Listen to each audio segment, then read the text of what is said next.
सुरभि बहू, तुम्हारी शादी को 2 साल से ऊपर हो गए बेटा। नई नई शादी में तो देखो हम समझते हैं कि पति पत्नी को एक दूसरे को समझने के लिए समय चाहिए होता है, लेकिन अब तो सब कुछ बहुत अच्छा हो गया है। तुम भी घर में अच्छे से घुल मिल गई हो। अब अपना परिवार बढ़ाने के बारे में सोचो। कुछ चीजें ना समय से होती हुई ही अच्छी लगती है। सास की बात सुनकर सुरभि थोड़ी सी झेंप गई थी। अरे शर्मा रही हो क्या? बेटा मैं तो तुम्हारी माँ हूं ना, मुझसे क्या शर्माना। मंजुला को लगा था कि बहू सुरभि को समझाने के बाद शायद जल्दी ही वो खुशखबरी उसे सुना देगी, लेकिन कई महीने बीत जाने के बाद भी सुरभि ने ऐसी कोई खुशखबरी अपनी सास को नहीं सुनाई थी। कुछ महीनों के बाद, अरे मम्मी, तुम तो कह रही थी कि तुम अब पोते पोती खिलाना चाहती हो, लेकिन अभी तक भी भाभी ने कोई गुड न्यूज नहीं सुनाई। क्या बात है, कहीं कोई दिक्कत तो नहीं है? एक बार आप बात करो ना। अरे बेटा तू ऐसी बातें मत कर, मेरा तो जी घबराने लगता है। आजकल वैसे ही हर चौथे घर में देखो नई नवेली दुल्हनों को बच्चे नहीं हो रहे। पता नहीं कैसा जमाना आ गया है। मैं कल ही बात करती हूँ बहू से। अगले दिन फिर से मंजुला बहू सुरभि से बच्चों के बारे में बात करती है। देखिए माँ जी, बार बार बच्चों के बारे में कहने से कोई फायदा नहीं है। मेरा अभी ऐसा कोई विचार नहीं है, और वैसे भी बच्चे कब होंगे, कितने होंगे, ये तो पति पत्नी का आपसी मामला होता है। इसके बीच में आप ना पड़े तो ही बेहतर होगा। मंजुला बहू सुरभि का जवाब सुनकर बहुत हैरान थी। उसे उम्मीद नहीं थी कि सुरभि उससे इस तरह भी बात कर सकती है। अरे बेटा तू तो मेरी बात का गलत मतलब निकाल रही है। मैं तो बस इतना कहना चाहती थी कि देखिए माँ जी, आप मेरे ऊपर दबाव बना रही हैं। मैं पहले भी आपको समझा चुकी हूँ, आप मेरे ऊपर दबाव बनाना बंद कर दीजिए। बल्कि मैं तो यही कहूंगी कि आज के बाद आप इस बारे में मुझसे बात ना करें तो ही बेहतर होगा। इतना कहकर सुरभि वहां से उठकर चली जाती है। मंजुला को कुछ समझ में नहीं आ रहा था, आखिर माजरा क्या है। कुछ दिन इंतजार करने के बाद आखिर वो बेटे वेद के पास जाती है। देख बेटा वेद, बड़ी दुविधा के साथ मैं तुझे ये बात कह रही हूँ। तुम्हारी शादी को काफी लंबा समय बीत गया है। बेटा ऐसा भी नहीं कि शादी बहुत कम उम्र में हो गई हो तो तुम ये कहो कि भाई अभी तुम बच्चों के लिए तैयार नहीं हो। बेटा ज्यादा देर मत करो, मेरी मानो तो एक बच्चा प्लान कर लो। मैंने तो बहू से भी बात करने की कोशिश की थी, लेकिन वो तो हर बार झड़क देती है, जैसे कोई बात सुनना ही नहीं चाहती। अब चिंता मत करो माँ, मैं उससे बात करता हूँ। मंजुला को काफी उम्मीद थी कि उसकी बात बहू चाहे सुने या ना सुने, लेकिन वेद की बात को तो वो कम से कम नहीं टालेगी। लेकिन इस बार भी कोई रिजल्ट नहीं मिलता, और महीनों बीतने के बाद भी बहू सुरभि कोई खुशखबरी नहीं सुनाती। अरे मुझे तो समझ में नहीं आ रहा आखिर प्रॉब्लम क्या है। कहीं ऐसा तो नहीं कि सुरभि के घर वालों ने मुझे अंधेरे में रखकर ये शादी की हो और इसी में कोई कमी हो। बेटा देख, मैं तेरी माँ की तरह हूँ। अगर कोई समस्या है, कोई भी प्रॉब्लम है तो तुम मुझे बताना बेटा। मैं तुझे बड़े से बड़े डॉक्टर को दिखाऊंगी। और मैं ना उन औरतों की तरह बिल्कुल नहीं हूँ जो बच्चे ना होने का पूरा दोष बहू के माथे मर देती है। लेकिन बेटा मेरा बस इतना कहना है कि तुम कम से कम बताओ तो सही कि समस्या क्या है, तभी तो हम कोई सोल्यूशन ढूंढ पाएंगे ना। अरे माँ जी, मैंने कहा ना मुझे कोई समस्या नहीं है, कोई बीमारी नहीं हुई है मुझे। मैंने कह दिया मुझे बच्चा नहीं चाहिए, मतलब नहीं चाहिए। सुरभि एक बार फिर से सास को झड़क कर चली गई। बस अब बहुत हो गया, इस बहू ने बहुत तमाशा कर लिया। आज मैं वेद से साफ साफ बात करूंगी, या तो अपनी बीवी को समझाए वरना मैं इसके माँ बाप को बुलाकर अब फैसला करने वाली हूँ। अरे ऐसे कैसे चलेगा? इसकी जिद के कारण मेरा बेटा तो बेऔलाद रह जाएगा ना। मंजुला गुस्से में अपने बेटे वेद के पास जाती है। वेद बेटा बिल्कुल सच सच बता, ये बच्चा न करने की बात में तेरी भी रजामंदी है या सिर्फ बहू की जिद है? देखो माँ, मैं भी चाहता हूँ कि अब हमारे घर एक बच्चा हो, लेकिन सुरभि मानने को तैयार ही नहीं है। जब भी मैं इस बारे में बात करता हूँ हमेशा कहती है बच्चे को छोड़कर और कुछ भी मांग लो मुझसे, मैं देने के लिए तैयार हूँ, बस बच्चे की बात मत करना। अब आप ही बताओ माँ, मैं क्या करूँ? बेटा तो इसका पति है, मुझे ऐसा लगता है जरूर बहू के मन में कोई बात है जिसे बताने से वो घबरा रही है। तो विश्वास में लेकर सारी सच्चाई उससे पूछना।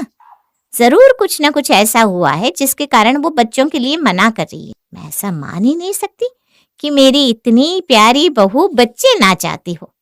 अरे मैंने खुद उसे छोटे छोटे बच्चों को प्यार से दुलारते हुए देखा है, और ऐसी कौन सी औरत होगी जो ये ना चाहती हो कि उसके घर संतान ना पैदा हो और उसे माँ बनने का सुख ना मिले।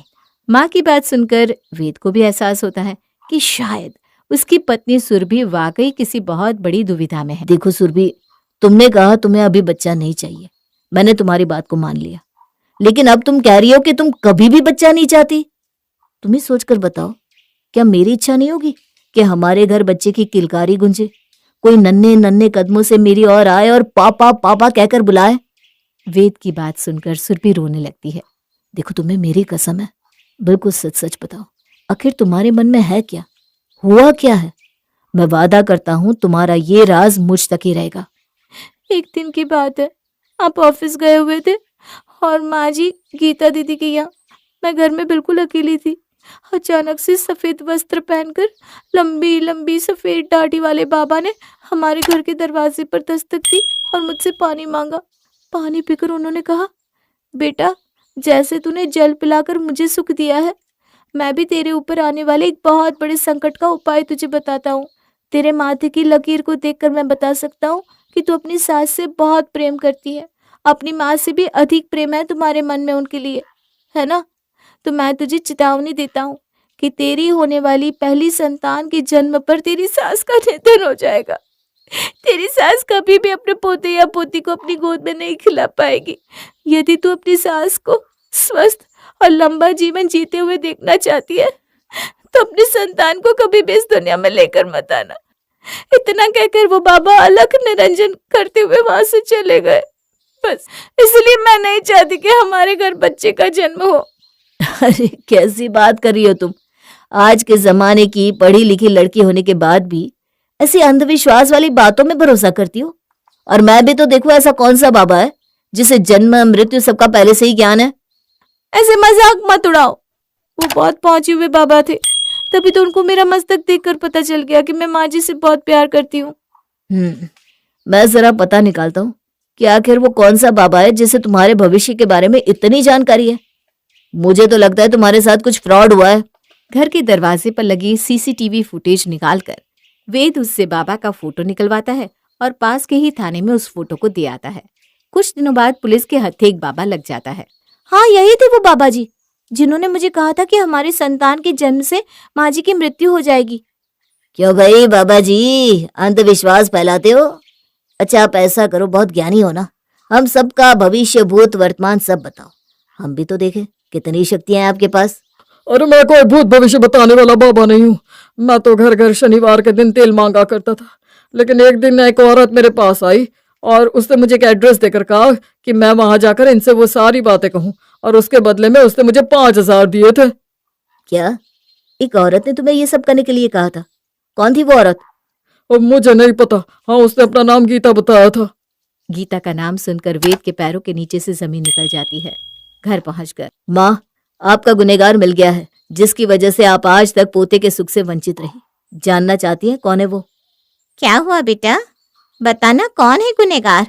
आपकी बेटी ने एक बाबा को पैसे देकर हमारे घर भेजा था, ताकि वो बाबा सुरभि को आपकी मौत के बारे में कहकर डराए और हमारे घर कभी भी बच्चे का जन्म ना हो। अब आपकी बेटी ऐसा क्यों चाहती थी, ये वो अपने मुंह से बताएगी। बताओ दीदी, आपने ये सब क्यों किया?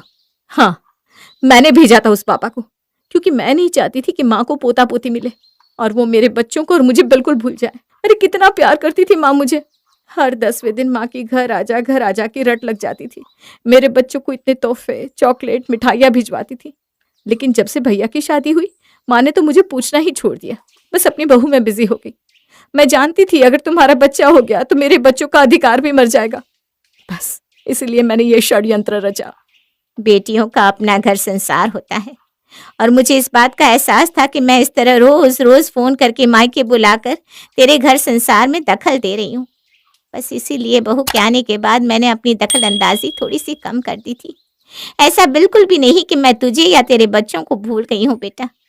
माँ के लिए तो सारे बच्चे हमेशा एक समान होते हैं और वो घर में अभी नई नई आई है, उसे मेरे प्यार की तुम दोनों से ज्यादा जरूरत है और तुमने ये अर्थ निकाला।